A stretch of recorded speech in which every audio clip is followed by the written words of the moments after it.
Ya, Bapak Ibu, kita akan melaksanakan persekutuan ini. Kita awali persekutuan kita bersama malam hari ini dengan kita mengambil saat teduh sejenak. Dipersilahkan kepada kita.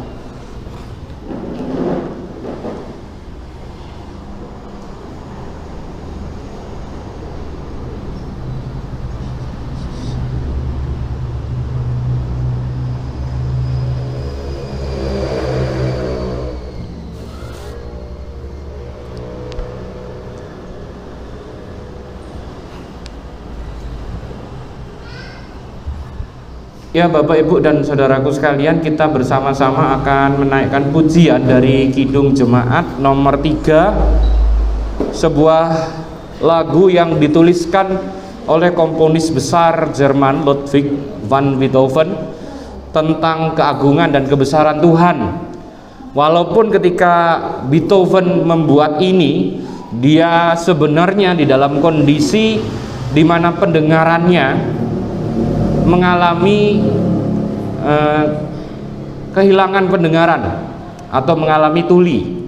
Sebagai seorang komponis, itu merupakan sebuah hal yang sangat-sangat menakutkan. Namun di dalam segala keadaannya yang kehilangan pendengaran, dia tidak pernah putus rasa syukur dan mau berkarya bagi Tuhan. Jadi Bapak Ibu, kita mau naikkan pujian ini ya. Kami puji dengan riang. Kami puji dengan riang di Kau Allah yang... Oke, seperti itu ya. Mari Bapak Ibu dan saudaraku sekalian, kita naikkan pujian ini.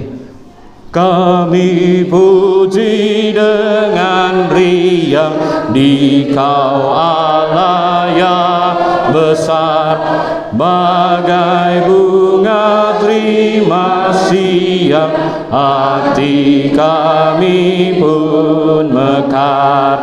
Kabut dosa dan derita, kebimbangan telah lenyap, sumber suka yang abadi, beri sinarmu menyerah.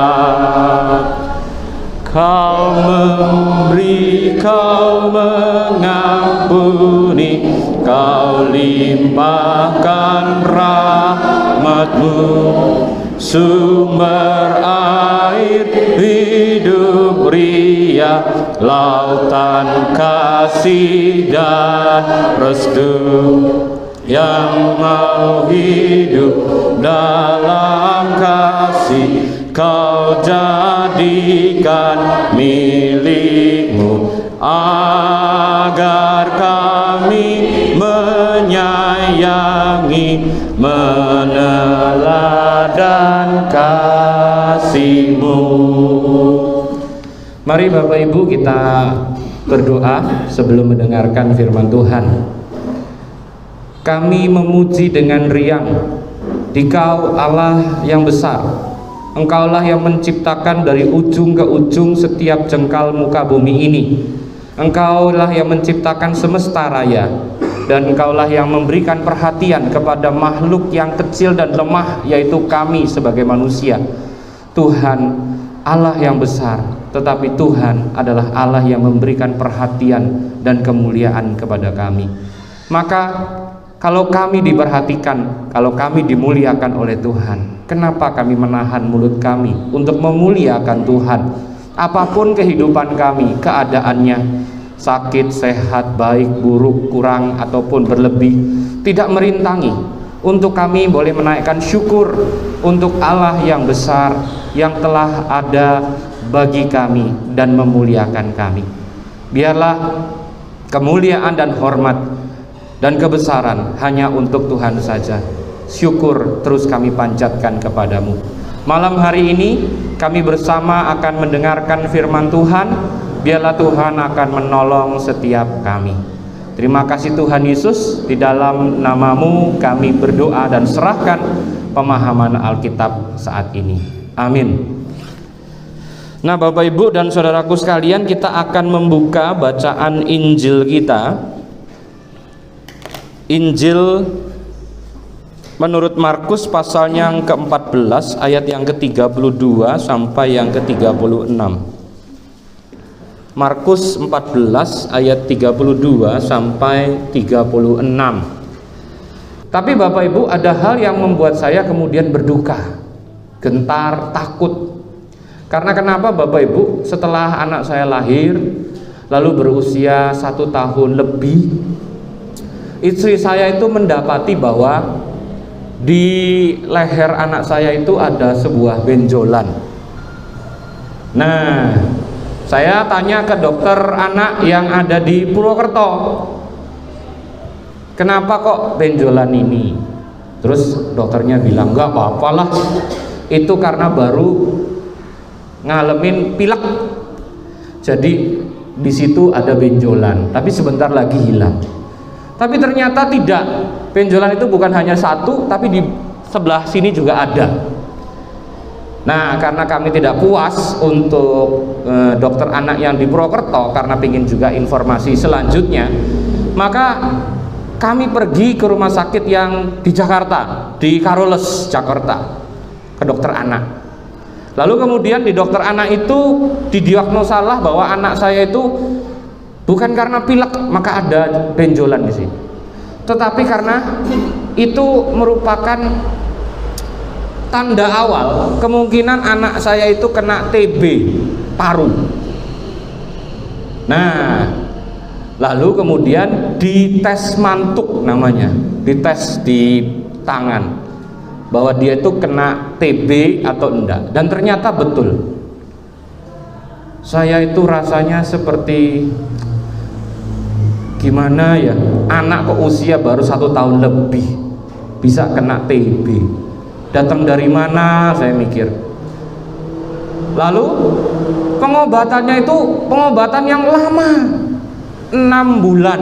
Kalau pengobatan TB itu 6 bulan minimal, dan itu anak harus minum obat TB besar itu 2 kali dalam 1 hari. Sekali makan 1 pil yang besar, dan itu selama 6 bulan. Di dalam perjalanan kesembuhan itu saya itu sampai nangis loh sama Tuhan. Tuhan, saya kok punya anak baru 1 tapi kena penyakit TB, ngeri banget Tuhan.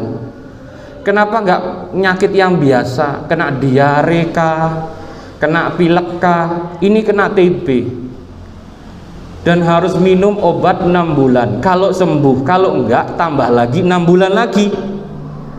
Ini bukan penyakit main-main, mungkin saja malah ada kemungkinan tidak bisa sembuh, bisa anfal dan meninggal, kata dokter.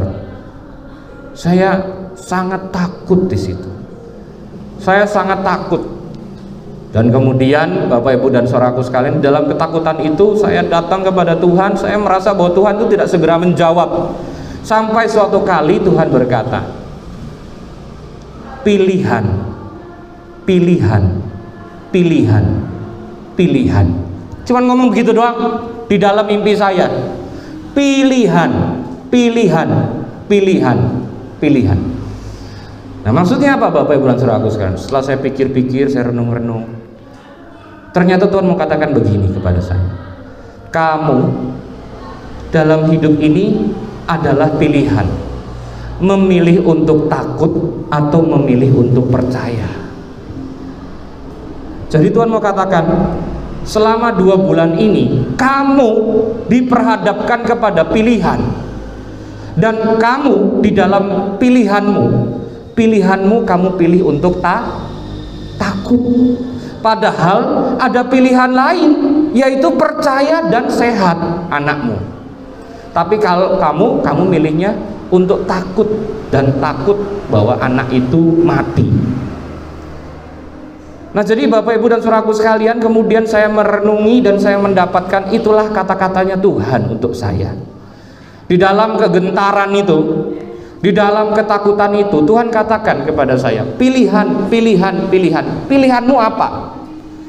Apakah kamu pilih untuk percaya, pasrah, atau kamu pilih untuk menjadi takut dan berhenti, mundur, dan mungkin ada hal-hal lain yang akan terjadi buruk. Semua itu tergantung kepada pilihan yang kamu ambil. Nah, setelah mendapatkan insight itu, mendapatkan kejelasan pemahaman dari kata-kata pilihan-pilihan di dalam mimpi itu, maka saya kemudian berkata, Tuhan, saya pilih untuk percaya. Saya pilih untuk maju, terus memberikan pengobatan yang terbaik kepada anak saya, dan saya yakin dia akan sembuh. Puji Tuhan, anak saya sudah 6 tahun lebih, hampir 7 tahun, dan dia tidak mengalami diteruskan pengobatannya. Dia hanya mengalami pengobatan 6 bulan untuk TB-nya dan tidak ada masalah apapun berkaitan dengan paru-parunya sampai detik ini. Tetapi proses di mana melalui masa 6 bulan itu, ada momen di mana Tuhan ingatkan kepada saya, kamu memilih untuk takut dan tidak percaya. Tetapi sesungguhnya di dalam segala itu ada pilihan lain, yaitu pilihlah untuk berani, percaya, dan maju. Nah, ini mengantarkan kepada kita, Bapak, Ibu, dan saudaraku sekalian, ternyata yang mengalami kegentaran di dalam kehidupan ini bukan hanya kita-kita manusia, tetapi juga Yesus pun mengalami kegentaran. Nah, Bapak, Ibu, dan saudaraku sekalian, mari kita membaca bagian Injil kita, Injil Markus. Kita baca secara bergantian ya, Bapak, Ibu, dan saudaraku sekalian. Markus 14 ayat 32 sampai 36. Saya baca 32, Bapak, Ibu 33, dan selanjutnya sampai 36. Mari. Lalu sampailah Yesus dan murid-muridnya ke suatu tempat yang bernama Getsemani. Kata Yesus kepada murid-muridnya, duduklah di sini sementara aku berdoa.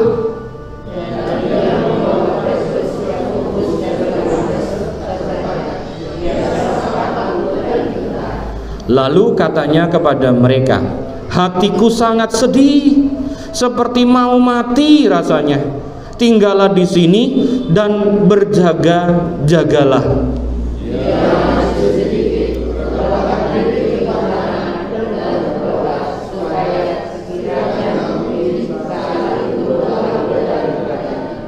Katanya, ya Aba, ya Bapa, tidak ada yang mustahil bagimu. Ambillah cawan ini daripadaku, tetapi janganlah apa yang aku kehendaki, melainkan apa yang Engkau kehendaki. Nah, Bapak, Ibu, dan saudaraku sekalian, jadi dari tulisan Injil kita, Bapak, Ibu, dan saudaraku sekalian, kita mendapatkan sebuah pengalaman kehidupan daripada manusia Yesus dari Nazaret. Ya, orang Kristen, kata siapa tidak boleh gentar dan takut. Bahkan Kristus pun pernah mengalami kegentaran dan ketakutan. Ya, jadi kalau kita ngomong sama diri kita ataupun orang lain, nggak boleh takut, nggak boleh gentar, jangan khawatir, gitu ya. Saya mau katakan bahwa ya nggak bisa, karena itu adalah natur kemanusiaan kita. Bahkan ketika sang anak menjadi daging, menginkarnasi dalam Yesus dari Nazaret, dalam kemanusiaannya dia juga mengalami kegentaran dan ketakutan itu, Bapak, Ibu. Itu tidak disembunyikan kok. Dia katakan itu, Bapak, Ibu, diajaklah murid-muridnya pergi ke suatu tempat namanya Getsemani, dan dia berkata kepada murid-muridnya, duduk di sini sementara aku berdoa. Dan ia membawa Petrus, Yakobus serta Yohanes sertanya. Ia sangat takut dan gentar. Lalu katanya kepada mereka, Bapak, Ibu, dia membuka diri mengatakan apa? Hatiku sangat sedih, seperti mau mati rasanya. Tinggallah di sini dan berjaga-jaga. Dia katakan dengan jelas, saya sangat sedih, saya mengalami kegentaran yang sangat amat besar secara manusia. Dalam natur kemanusiaannya, Yesus mengatakan, saya pun takut dan gentar. Ya bagaimana tidak Bapak Ibu dan saudaraku sekalian, ini masalah menyangkut mati. Dan matinya ini bukan sesuatu yang wajar, dan bukan sesuatu yang disebabkan oleh dirinya sendiri. Mati salib itu bukan mati wajar. Mati wajar itu sakit udah lama, lalu kemudian kita meninggal gitu ya, atau sakit jantung gitu ya. Ini mati yang dipaksakan mati, yaitu salib. Matinya yang dipaksakan matinya itu bukan disuntik mati loh. Kalau suntik mati, dalam 5 menit, 10 menit mati. Ini mati dipaksakan dengan mati salib. Itu mati yang sangat tidak wajar. Dan kalau itu diterima karena kesalahannya sendiri, maka kita juga bisa berkata, iya memang dia penjahat, pemberontak, orang bengis, dia sudah mengakibatkan kematian banyak orang, dia telah membunuh banyak orang, maka ia pantas mati dengan cara mengenaskan seperti itu. Tapi Yesus kan tidak seperti itu. Dia tidak pernah membunuh siapapun, ia tidak pernah mempersulit kehidupan siapapun. Ia mengajarkan kebenaran daripada Tuhan, menghidupkan orang mati, menyembuhkan orang sakit, mengangkat kehidupan seorang yang dianggap rusak oleh mata kaum pada saat itu, seperti Zakeus pemungut cukai. Ya, Zakeus pemungut cukai kan dihina, lintah darat, pencekik leher saudara sendiri dengan statusnya sebagai pemungut cukai. Padahal Zakeus adalah seorang Yahudi juga, anak cucu keturunan Yakub, tapi tidak dinilai lagi sebagai anak cucu keturunan Yakub. Nah, dia mengangkat harkat daripada Zakeus. Jadi apa sih yang sudah dilakukan Yesus sehingga ia harus mati seperti itu? Secara manusia, ia merasakan sangat sedih, sangat takut, sangat gentar. Itu yang terjadi.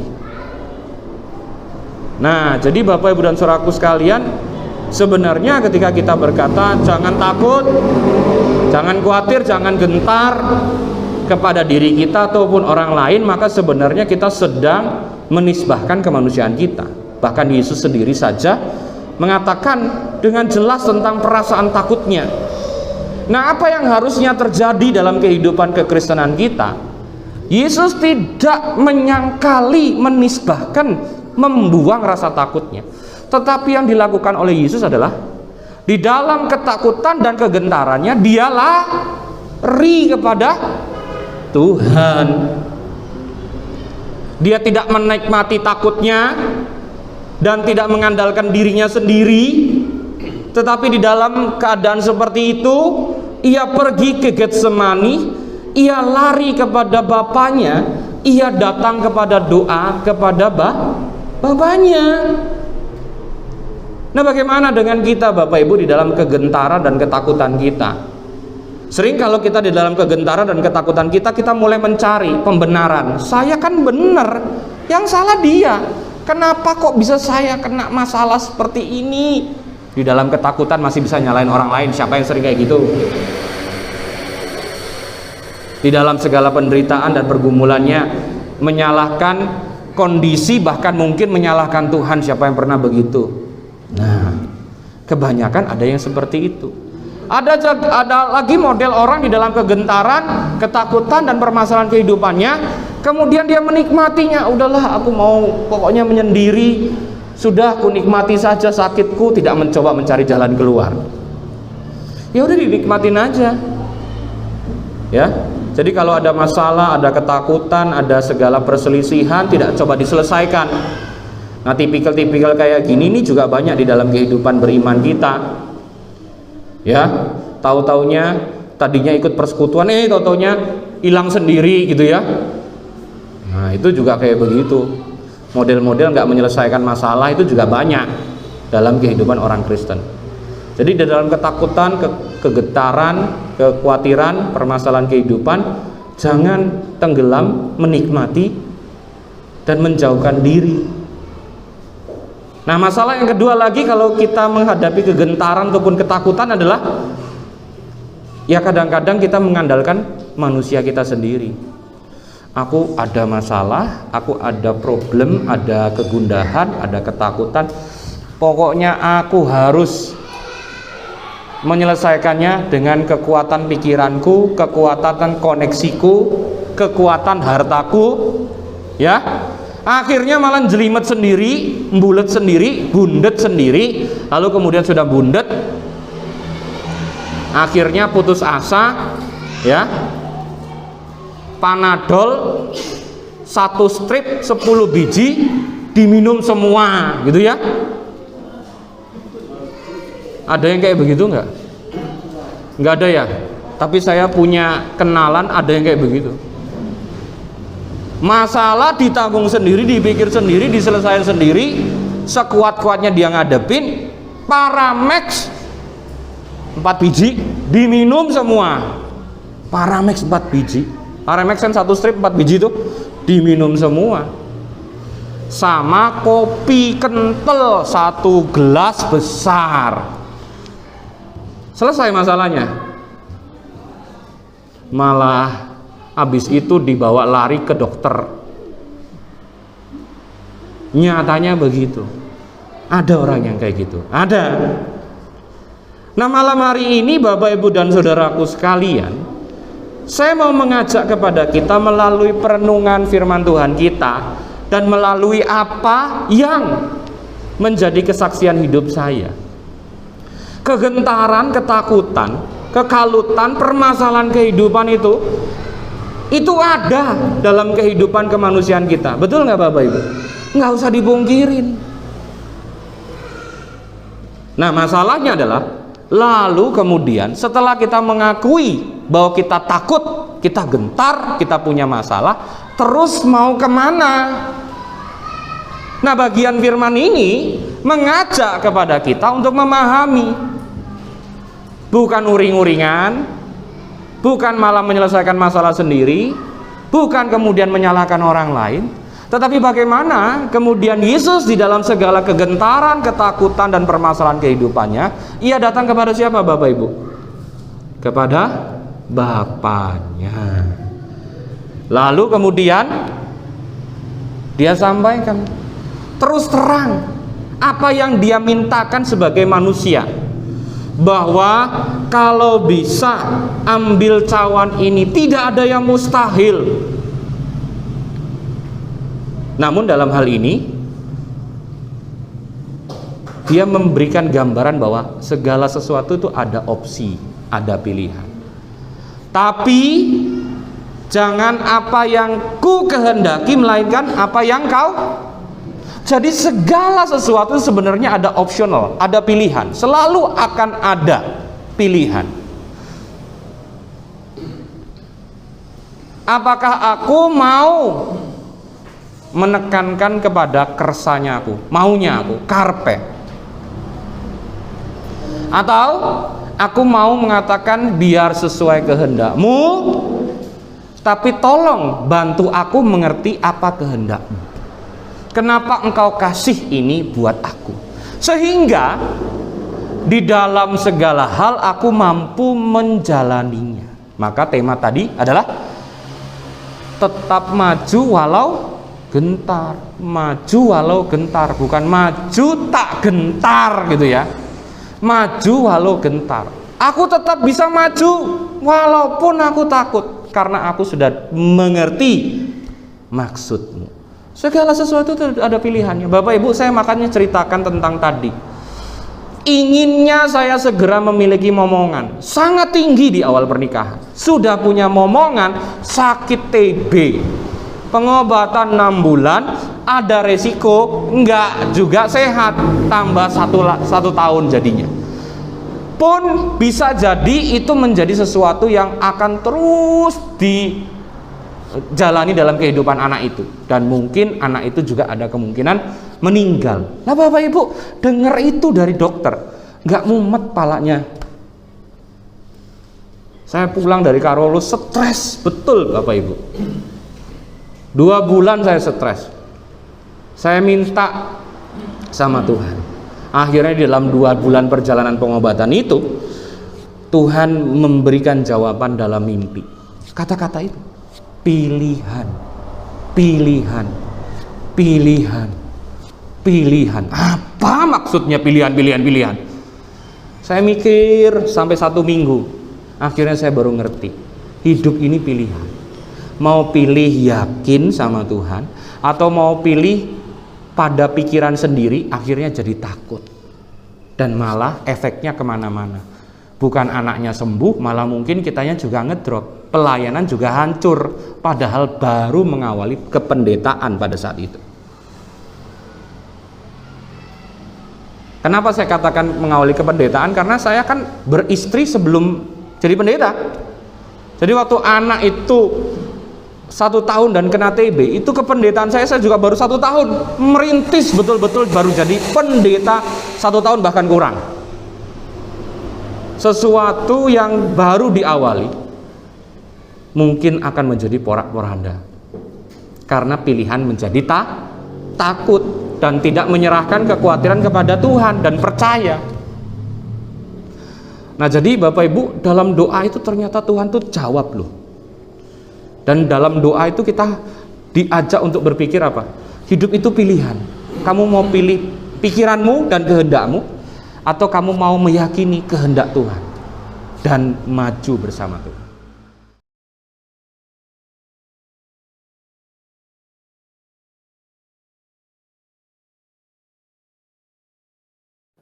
Jika jiwaku berdoa kepadamu Tuhanku, ajar aku terima saja pemberian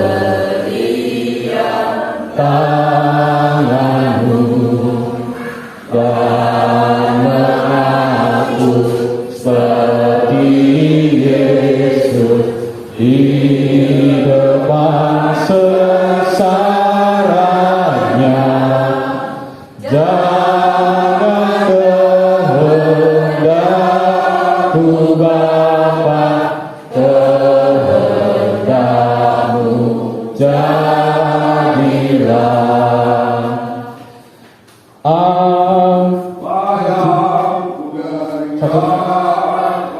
Timbang baik untuk hidupku, biar aku pun setuju dengan maksud hikmat-Mu,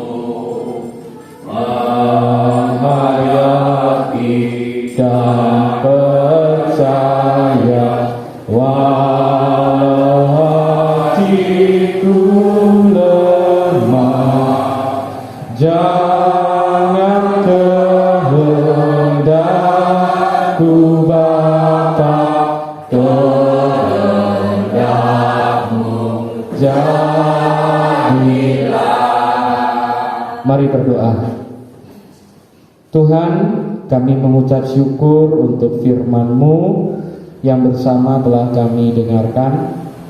Kami belajar, Tuhan, di dalam kemanusiaan-Mu Engkau mengalami ketakutan, kegentaran, dan di dalam kemanusiaan-Mu itu Engkau gentar, tapi Engkau mau tidak menyalahkan orang lain, tidak mencoba jalan keluar yang salah, tapi Tuhan meneladankan dalam kemanusiaan-Mu untuk datang dalam doa, untuk mencari sahabat yang boleh bersama-sama menjadi teman dalam pergumulan, dan boleh datang kepada Tuhan untuk diajak mengerti akan kehendak Bapa. Terima kasih untuk pertemuan malam hari ini di mana kami boleh belajar tentang hal itu. Biarlah Tuhan, apa yang telah kami terima dalam firman ini boleh terjadi dalam kehidupan kami. Kami juga telah menghaturkan persembahan kepadamu. Biarlah Tuhan berkati setiap anak-anak-Mu yang akan mengurus persembahan ini, supaya dapat mengerjakan persembahan ini menjadi sebuah karya yang mendatangkan kehidupan. Setiap kami yang hadir di sini juga kami boleh doakan di dalam sakit, di dalam pergumulan, di dalam segala keadaannya, Tuhan yang tahu, maka Tuhan akan memberikan kepada kami terang dan tuntunan dan juga kekuatan untuk melaluinya. Seperti firman Tuhan dalam tema pada PA malam hari ini, tetap maju walau gentar, karena kami tahu Tuhan ada bersama dengan kami. Terima kasih Tuhan. Kalau kami sebentar akan berpisah satu dengan yang lain, kembali ke tempat kami masing-masing, sertailah kami di dalam perjalanan kami pulang. Di dalam nama Tuhan Yesus Kristus kami berdoa. Amin.